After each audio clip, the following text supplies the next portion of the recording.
Hello everyone, welcome back to the Reconstructing History Patreon vidcast.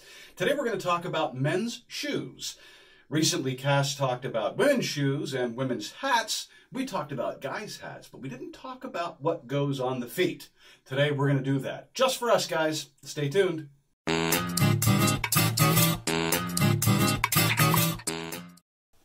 Okay, let's start first with your quote, casual clothes, quotes, or business dress shoes. This, about all you need, guys. You need a pair of shoes, good old pair of classic leather wingtips. Now, these are Allen Edmonds & Co. I got these, I believe, from Zappos. They weren't terribly expensive, but, well, I say they weren't terribly expensive. They're about $100. But I'll tell you something, this is rule number one. Rule number one, you always get what you pay for when it comes to shoes.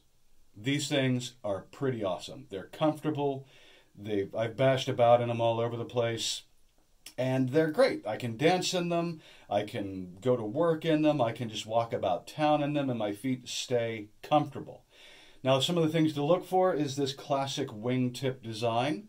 You want to look for a relatively narrow lacing pattern. So I think these are about 1 centimeter apart. They came with these really good waxed laces, but you don't have to worry about that. These are the little things that make them perfect, not stuff that you absolutely must have.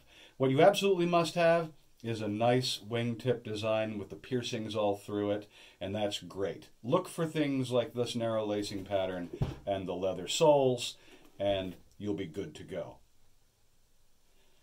These are a 2-for-1. This gives you a different style of toe that's perfectly appropriate for your vintage look, that cap toe. Plain toes, not so much, but wingtips or straight cap toes, those are great. These are actually a pair of short ankle boots. These are actually paddock boots. I forget the make, but I wear them horseback riding. And yeah, the tag is too old and beat up to tell you what brand they are. But I got these at a tack store. They were on sale. They're insulated. They got some nice thinsulate. They don't have to have that, but it's nice in the wintertime. But they're a nice thin sole. They're not terribly comfortable for walking in because they're riding boots, but they give you the right look. You can wear these with a regular old pair of trousers, and they're fine. You can wear them with gaiters or half chaps, like in this picture of a bunch of people, a bunch of working men types, that the chap that's on the far left is wearing some gaiters with some low shoes, with some ankle boots or something. Can't really tell. He's wearing gaiters. Anyway, there you go. These things are really, really versatile. They're comfortable, and they're really good for anything. Now we're getting into some working man stuff. These are a classic pair of early 20th century boots. I know they're that because these are replica combat boots that I got when I was doing World War II reenacting from Jerry Lee at What Price Glory. Online Militaria, I think his store is called now. There'll be a link in the description. These are replica British ammo boots, the standard issue boot for British and Commonwealth soldiers in World War II. I think I paid all of $80 for them, brand new. Now, when they came to me, well, let me give you the distinguishing characteristics. Again, cap toe. The cap toe on these are smooth because that's what you're supposed to polish, and it had this pebble grain leather finish for the rest of it.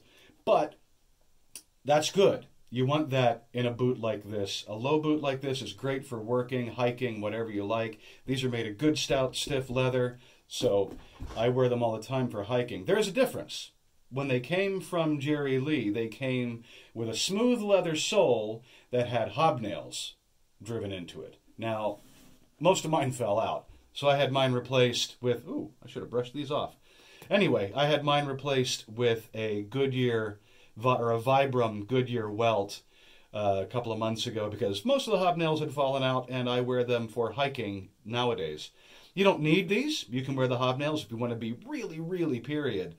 It's a great thing. Again, you can get them relatively inexpensively from What Price Glory or any number of World War II or World War I reenactment suppliers. Just look for the British ammo boot or ammunition boot. You'll come up with these.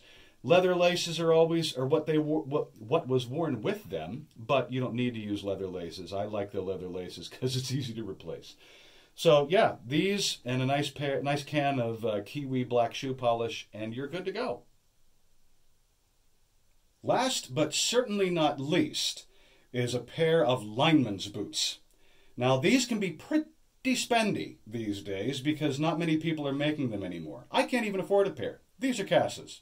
As you can tell, they're a little bit smaller than the boots and shoes you've been seeing heretofore. But Cass has had these for years, and they're indestructible. These are Fry's, and Fry's doesn't make Linemen Boots anymore. But what you're looking for here is a very tall boot. You can see how tall these are. These come up almost all the way to the knee on her. And they've got a fully stitched in tongue. Real Linemen's Boots will have a steel shank in the sole because you're wearing them when you're climbing up and down telephone poles. But you see these all the time in period photographs worn by hikers, men who are working, loggers, that sort of thing, because they're just solid, indestructible boots. And there'll be a link where you can get your own pair in the comments. But you can see, like I said, you can see these in photographs all over the place. Here's one. And you can see these guys wearing theirs. They're out and about. The one chap in this photograph is wearing them with riding breeches. Presumably he's going to be out and about doing something, I don't know, outdoorsy. But yeah, these are just a great boot to have if you're going to be doing anything out of doors. They protect your legs, they protect your feet, and they're just good, solid working men's boots. There you have it, guys. A selection of boots and shoes that you can buy modernly for not a whole lot of money that you can wear to complete your vintage outfit. Stay tuned for more videos from our Patreon. That link is down in the description. And you can also browse our channel for more videos just like this one.